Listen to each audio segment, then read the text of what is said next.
It's 8 p.m. and here are our top stories in 90 seconds. I'm stocking up. I got all the essentials. I got a shovel so I can get out. I got a little wine to get me through, just in case. Coloradans sure know how to prepare for a snowstorm. Tonight, we're making sure you're ready for whatever comes your way. I think the number one priority is to make sure that our customers have their electricity and their gas flowing, if that's what they choose to do, throughout the weekend. Excel is ready to deal with outages, and CDOT has this message for drivers. We are urging people to get to your destination before the storm hits. Wherever you live, Chief Meteorologist Mike Nelson has you covered. We're interested in helping any of the doctors and nurses, really just all healthcare professionals, get to wherever they need to go this weekend. Before the first flake even flies, people are stepping up to help those in need. I've plowed through 3 feet of snow plus, so I know I can do it. Plus, many Americans will soon see a new stimulus bump in their bank accounts. This bill represents a historic victory for the American people. Here in Colorado, state lawmakers are doing their best to make sure businesses are taken care of. Let's get people back to work, kids back in school, and fund roads and bridges. And a Facebook group, Promising Bargains, is providing anything but. I feel taken advantage of. I feel angry. Good Wednesday evening, and thank you for watching Denver7 News on Local 3. I'm Jessica Porter. We have a Denver7 weather action day in effect right now, not because of the beautiful sunny day we saw today, but for what is still to come later this week. We start with Chief Meteorologist Mike Nelson. Mike, this weekend's forecast is slowly coming more into focus.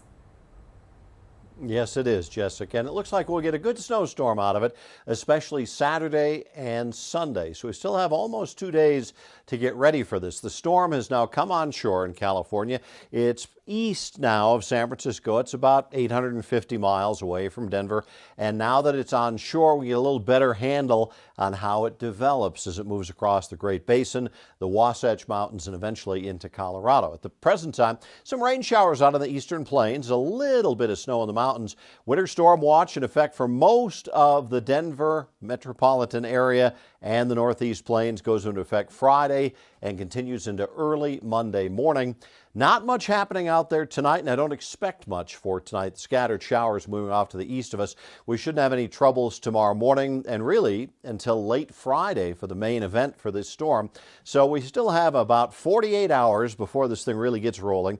We'll get some periods of light rain and snow over the next 2 days, but the main event comes this weekend.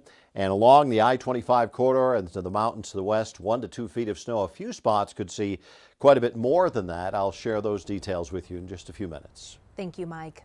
And we know so many of you are preparing to just stay inside on the couch this weekend. But essential workers at hospitals still have an obligation to show up and save lives. Denver7's Addie Guajardo shows us how a couple in Lakewood is showing their gratitude for healthcare workers and helping them arrive safely at work.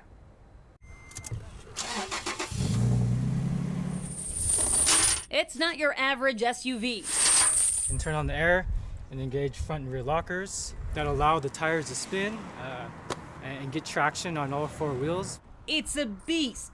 King shocks, 35-inch tires. Ready to plow through this incoming snowstorm, Snow chains, which is expected to bring anywhere from several inches to several feet of snow across Colorado. I know its capabilities. I'm pretty confident that I know what it can do up in the mountains and in the snow. A confidence and sense of security Tanner and his wife Megan want to give their passengers. We're interested in helping any of the doctors and nurses, really just all healthcare professionals. They're offering healthcare professionals in Lakewood, Edgewater, Wheat Ridge, and Arvada free rides to work. It's important to go save lives and do what they need to do at the hospitals. SCL Health is closely tracking the storm. We're going to keep people here. Wendy Colon is the emergency manager for Platte Valley Medical Center.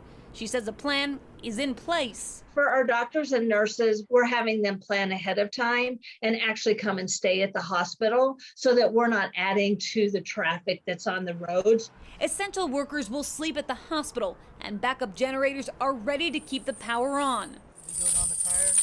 For those worried if their car will make it through the snow for their hospital shift, Tanner and Megan are just a call away. We're just doing anything that we can to thank them. I mean, we love all of our healthcare professionals. For these two, it's about lending a hand. Go out and help your neighbors shovel snow, grab them some food. And working together. Addie Guajardo, Denver7. And if you would like to get in contact with Tanner and Megan, we have more information right now on thedenverchannel.com. Vaccination clinics are already being postponed for this weekend. Kaiser has canceled all events this weekend. They are reaching out to people to reschedule. A mass event being put on by the Latino Equity Clinic is also canceled Sunday. If you have another vaccine appointment set for this weekend, be sure to check with the provider to see if the appointment is still on. Both Xcel Energy and CDOT are also preparing for the weekend. Xcel says they will have crews on standby in potential trouble areas across the metro and foothills. And CDOT says if you want to make it up to the mountains, you make sure to do it by Friday evening. Now, we caught up with a woman who endured the big snowstorm in Texas, and she feels like the snowstorms are just following her now. So I'm just making sure I have everything I need for the weekend. This is going to be a lot more snow, just a lot more, but Colorado can handle it. Public Works crews say plows are ready to go for the weekend. School districts across the metro have another tough decision to make with this impending storm. Do they continue with remote learning or give kids a full old-fashioned school snow day? Now, the decision will be made a bit easier since the storm is hitting over the weekend. Denver Public Schools says they are prepared to call a snow day on the first big day of a storm. Then anything after that will be online classes. Jeffco Schools says they have not made any formal decisions just yet. They will continue to monitor the forecast. Douglas County and Cherry Creek schools are both on spring break next week. Denver7 will have continuing coverage through the weekend as this storm starts to roll in. This Saturday at 8 p.m. we have special winter storm coverage right here on Local 3 and over on Channel 7. And remember, you can always stay ahead of the storm with Denver7's free 24/7 weather stream. You can get constantly updated forecast, snow totals, live radar, and more anytime you want. Search Denver7 on your Roku or other device to start watching on your TV for free. The House has given final approval to President Biden's coronavirus relief package. The bill now heads to the White House for his signature. Despite the bill's popularity with the majority of Americans, every single Republican and a lone Democrat voted against it. This is President Biden's first major legislative victory since he became president. He plans to sign the bill into law by the end of the week. This bill represents a historic victory for the American people. I look forward to signing it later this week. Most Americans will receive the payment within 1 or 2 weeks of the president signing the bill. Senate Majority Leader Chuck Schumer expects them to be sent by the end of March at the latest. Federal money is not the only help on the way. Today, Governor Polis and a bipartisan group of lawmakers also unveiled plans for a second round of state stimulus spending. Denver7 political reporter Megan Lopez shows us it's a big wish list. This is the heels of the greatest economic recession since 2008. This is not something that happens often. Republicans and Democrats standing side by side supporting the governor as he talks about state priorities. The pandemic has been devastating. We've lost 6,000 Coloradans. We've had a lot of folks unemployed. We did prepare for worse. But it's not every day the state has hundreds of millions to spend on economic relief. And so we have one-time carry forward funds with the opportunity to jumpstart Colorado's recovery, putting Coloradans to work today. That money coming from better than expected state revenue projections. We cut $3.5 billion from spending. When the fall taxes came in, we realized that we had $2.5 billion of that coming back. Of the $1.3 billion the state wasn't expecting to have, $300 million were spent on a first round of stimulus in November. Another $300 million. But the JBC, all of us, really believe that we should restore our critical programs. Went back to areas that saw serious cuts, leaving lawmakers with $700 million to spend this time around. Let's get people back to work, kids back in school, and fund roads and bridges. Of the funding, Roughly $170 million will go to infrastructure projects like I-70 and Eisenhower Tunnel improvements. Another big focus, small business relief, with money to help arts organizations, one-time grants, sales tax relief, and more. Nearly $136 million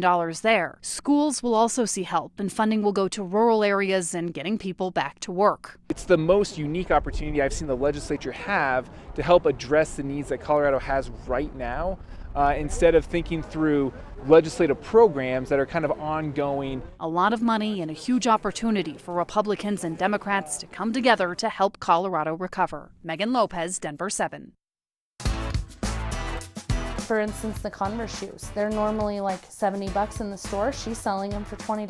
A Facebook group promises up some great deals. So at first, this seemed like a good deal. It did. And it was like almost too good to be true, because it was.